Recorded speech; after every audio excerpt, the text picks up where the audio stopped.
Celso Furtado se referia com razão ao drama que representam as desigualdades regionais no país.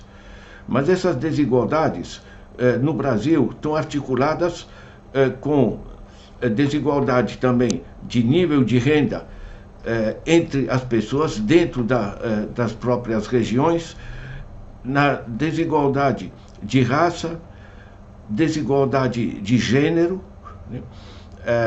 Desigualdade nos fluxos de investimento, desigualdades em termos de força política, ou seja, temos que pegar equilibrar o Brasil de maneira sistêmica. Eu recomendo muito a leitura de A Sociedade Desigual, Mário Teodoro, porque ele pega como as diversas dimensões da desigualdade estão estruturadas dentro do nosso modelo, né? Nós temos estudos antigos já do ETN, do Banco do Nordeste, que mostravam que, enquanto diziam que o governo estava financiando o desenvolvimento do Nordeste, o sistema financeiro, esse dinheiro que chegava ao Banco do Nordeste e outras instituições, ele era drenado através do sistema financeiro de São Paulo, a chamada Faria Lima, os grandes bancos privados que, através da taxa de juros, drenam a riqueza. Então, na realidade, enquanto em São Paulo dizem que São Paulo está puxando, é a locomotiva que puxa vagões vazios, na realidade, certo? São Paulo enche os seus vagões drenando outras partes do país.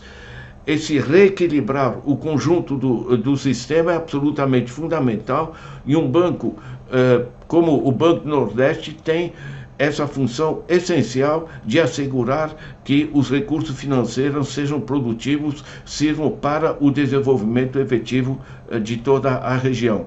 Isso envolve uma forte participação do Estado, dos estados da região, dos municípios, um conjunto, um sistema organizado de financiamento no sentido de fomento.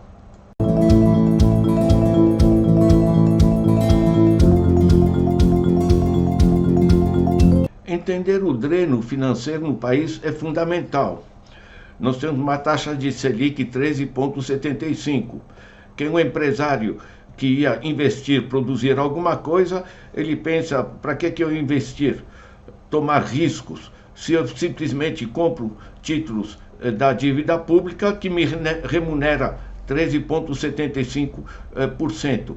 Esse dreno representa cerca de 600 bilhões no último ano, ou seja, são 3 vezes o Bolsa Família. Bolsa Família que é para 60 milhões de pessoas, enquanto aqui estamos falando das minorias da Faria Lima, dos grandes bancos que drenam isso.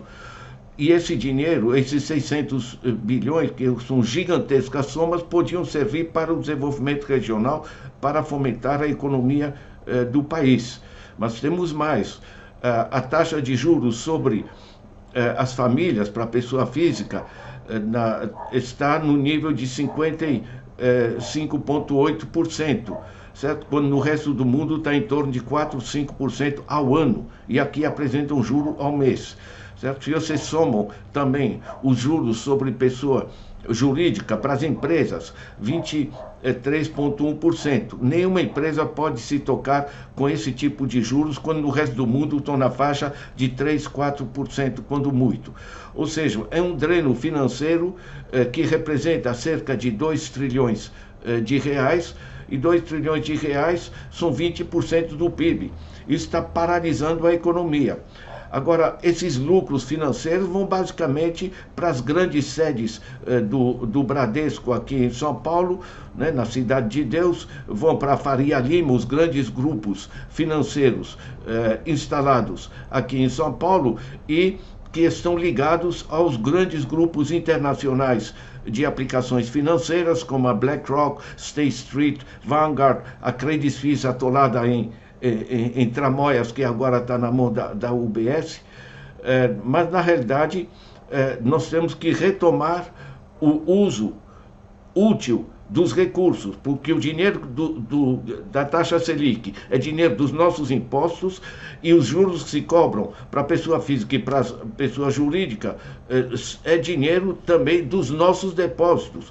Em todos os casos, o que está nos bancos, o que está no governo é nosso dinheiro. Ele deve servir para fomentar o desenvolvimento do país e não para alimentar especuladores financeiros. Vocês podem pegar nesse meu livro, Resgatar a Função Social da Economia, ou então num texto simples, uma nota técnica que está no meu site, que chama O Dreno Financeiro.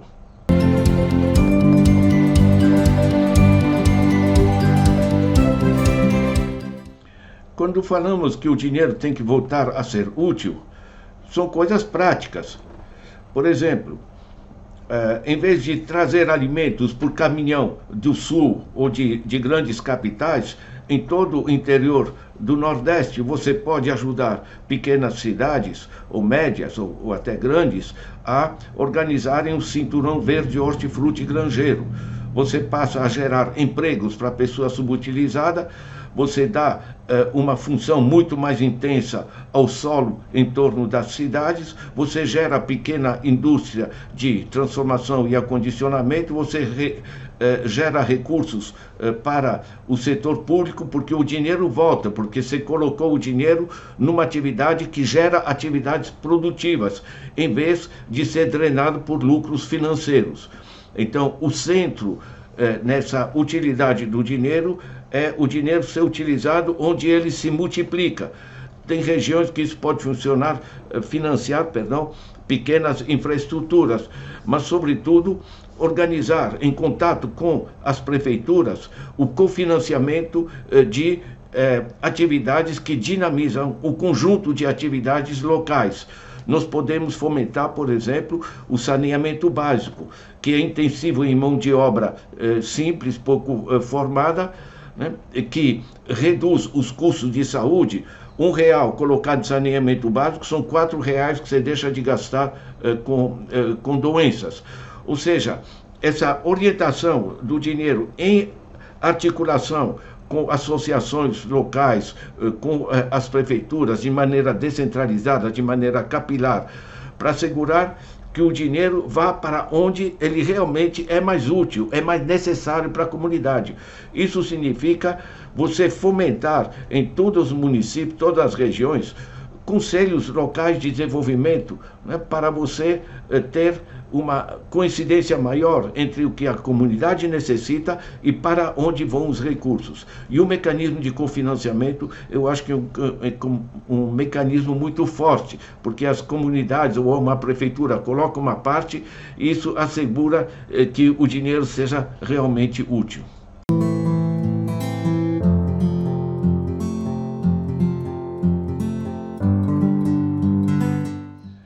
O Fundo Constitucional administrado pelo Banco do Nordeste pode ser de grande utilidade, sendo investido onde tem efeitos multiplicadores. Um primeiro ponto importante é o seguinte: nós temos que apresentar as taxas de juros ao ano, porque você apresentar uma taxa de juros de 2% ao mês parece pouco, mas são 27% ao ano. Se você pega na Europa, acima de 5%, 6%, você está em cana, tá? Porque é agiotagem, 5%, 6% ao ano, certo? Aqui, 2% ao mês, 27%. Se você pega uma taxa de juros de 2,5% ao mês, isso dá 35% ao ano. Nenhuma economia pode se desenvolver assim. As economias crescem 2%, 3%. Uma taxa de juros muito mais alta do que a capacidade de aumento da produção real, da economia real, certo? Isso simplesmente paralisa o desenvolvimento. Então, tem que assegurar juros que sejam compatíveis. É só olhar no nível internacional de juros e manter uma proximidade com isso, né? Agora, o ponto essencial é administrar, ou seja, o Banco do Nordeste, através das suas agências, tem que passar a fazer muito mais, junto com o ETN, os estudos regionais, identificando os recursos subutilizados, né? A terra parada, a gente parada, né? Água contaminada, tudo são coisas que você pode voltar a articular no sentido do desenvolvimento, né? Isso envolve muito trabalho de pesquisa, muito trabalho de definição de juros adequados, muita articulação com as comunidades para identificar melhor aquilo que elas mais precisam. Porque o objetivo e a racionalidade da orientação do crédito deve ser justamente o que é necessário para as populações.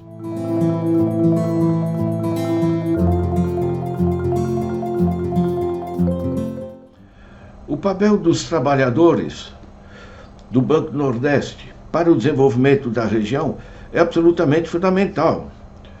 Nós tivemos experiências extremamente interessantes na história do Banco do Nordeste em ajudar a fomentar, em particular através do microcrédito produtivo, e isso tem que ser retomado. Nós tivemos uma fase em que a rede bancária é utilizada como dreno de recursos, e isso é o que fazem hoje os grandes bancos privados, certo? E com as taxas de juros que é cobrada. Então, tem um papel que, a meu ver, é uma questão até de introduzir a ética dentro do processo financeiro. É natural o funcionário se preocupar com o bem-estar da sua família, né? Ter o seu salário, isso é importante. Agora, tão importante também ele sentir que ele está fazendo uma coisa útil para o país, uma coisa útil para a sua região, certo? Ou seja, ele ver que ele não é apenas alguém para tocar no computador e receber cliente, mas efetivamente ajudar a desenvolver a sua região. É uma questão de dignidade, de resgate da força ética do que é um banco efetivo público de fomento, né? É realmente assegurar o desenvolvimento regional. Eu volto a dizer, são recursos públicos, certo? E nós não somos apenas como funcionários pau mandado para fazer o que nos mandam. Nós temos que ajudar a pensar o que a região necessita e que canalizações, em que tipos de projetos, através de que metodologias e através de que taxa de juros, portanto, com que custo para os tomadores, a gente vai desenvolver esse papel, né? É uma questão de dignidade do funcionário, né? Somos funcionários a serviço do desenvolvimento do país, e isso tem que ser profundamente respeitado, né? E aí o Banco do Nordeste tem tradição para isso.